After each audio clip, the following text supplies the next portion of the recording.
Себеп бизде айылыбызда дамналарыбыз бар, бирок кадырына жетпей атабыз. Кече мынау коммунизмда сабагыбыз бар эле. Коммунизмда сабакта отурганда бирөө айтып калды, ошо сабактарлардан бирөөсү айтып калды. Biz Mariftamla менен кошо барабыз сабакка. Mariftamла сабак берди, ошол коммунизмде катта кишилер деле сабакка барат ошол жерде. Ошол жерде бирөөсү айтат, менин ошол мынау шаардан наракта, ошол 5-километр или 6-километр ошо маты тарапта бир досум бар деди. Аны менен сүйлөшүп калдым дейт. Сүйлөшүп калсам, ал досум айтып калды. Не кылтасың? Динге кандай илим аласың, не кылтасың десе, өзүндөй сабак алабыз дедим дейт. Ушу бир баалы биздин сабак катышып аткан жок. Кимден сабак аласың десе, Mariftamадан сабак алам дейт. Баягы шок болуп калды дейт, уккан адам, кылычкан. Mariftamадан бу баягы аты чыккан.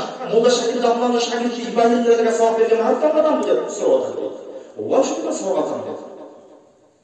Ошол дамла менен бирге отуруп чай ичебиз. Кээде тамашалаш отуруп чай ичип, ошо менен кошо сабак кылабыз десе, баягы таң калат дейт. Кантип эле Mariftamада кандай бактылуу адамсыз ошол дамлалар менен бир ооз чай ичип ошол жерде сабак кылганына дейт. Ошол узактагы адамдар, себеп дамлаларыбыздын атын кадырын билген илимдүүлөр билет аны.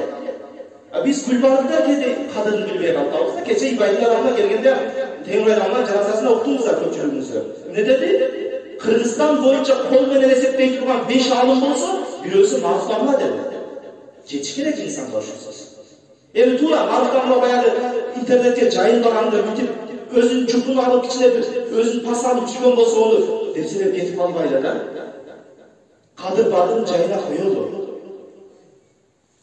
Балдарыбызды эч кандай сыртка окутканга эч кандай муктаждык жок. Ошол Ибайдилерден айттык аздан ошол жерде. Эй, силерге муктаждык жок. Бишкекке бергенге, Түркияга бергенге, Египетке барганга. Ушул дамланын илимин алсын, жетет силерге дейт. Дамланын илимин алсын. Акыйда десеңер акыйда, грамматика десеңер грамматика. Ушул дамлалардын кадырына жетпесек, өтө бир нашүкүр банда болобуз, шүкүр келтирбеген, шүкүрүн айтпаган банда болобуз. Ошон үчүн сөзсүз түрдө бул дамлаларыбыздын кадыр баркына жетели турат.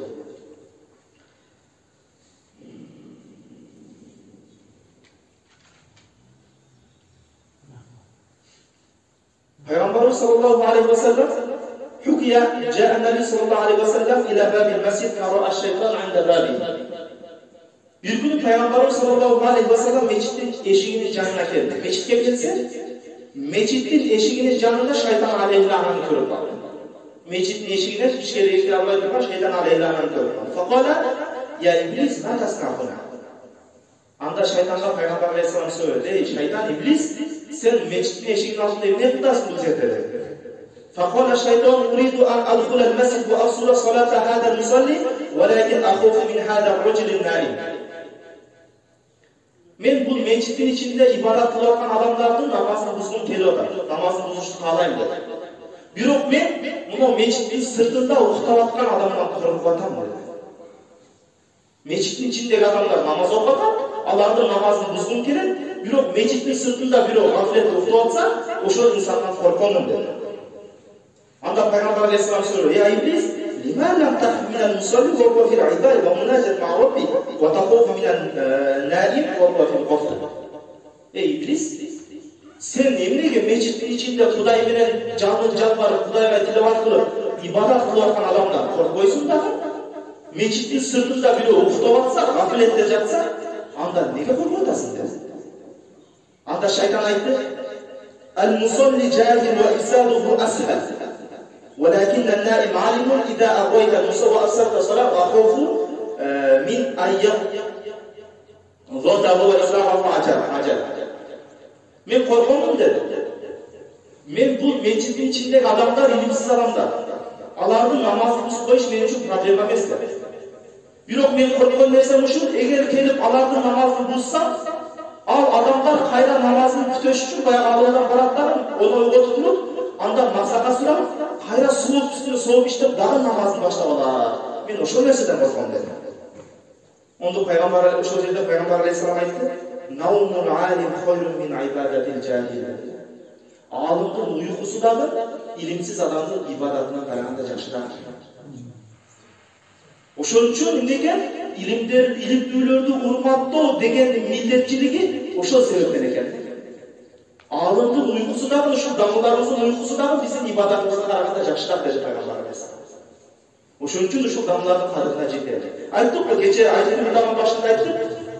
Мечиттин бир мечит бейиште бир шарча бар. Ал шарчанын дарвазасына кире бериште ушундай жазуу бар. Манзарул улама факааннама зарул анбия. Kim alımdardын зыяратын кылса, kim alımdардын акыбалынан кабар алса, аларды зыяратлап кылган болсо, алар пайгамбарларды зыярат кылгандай соо болот деп. Елестетіп көріңіз. Mesela Peygamber Aleyhisselam Haran жерден çıktı. Kaynak tüpülüp Peygamber жерге келіпті десең не қыласыз? Дарау барабыз ба? Соғуына жетер ошол Peygamberдің дуасын алады. Қайсы бір Peygamber bir жерге түшіп деген, mesela ошодай бір сөз қонып, барабыз ал жерге. Мына Peygamber Aleyhisselam ошонун жолун көргөзүп койду. Kim алымдарды зыярат кылса, ошол пайгамбарларды зыярат кылганын соогуна жетет деди Peygamber Aleyhisselam. Ошон үчүн Peygamber Aleyhisselam хадисinde айтты, Al-ulama varasatul anbiya dedi. Alimler bu peygamberlerden miras koru dedi. Ошол пайгамбарлардын мирас корунун кадырына жетели деп атабыз. Ошол дамлардан гана илим, ошол дамлардын гана илимин өзгө жүктүргөнгө аракет кылам.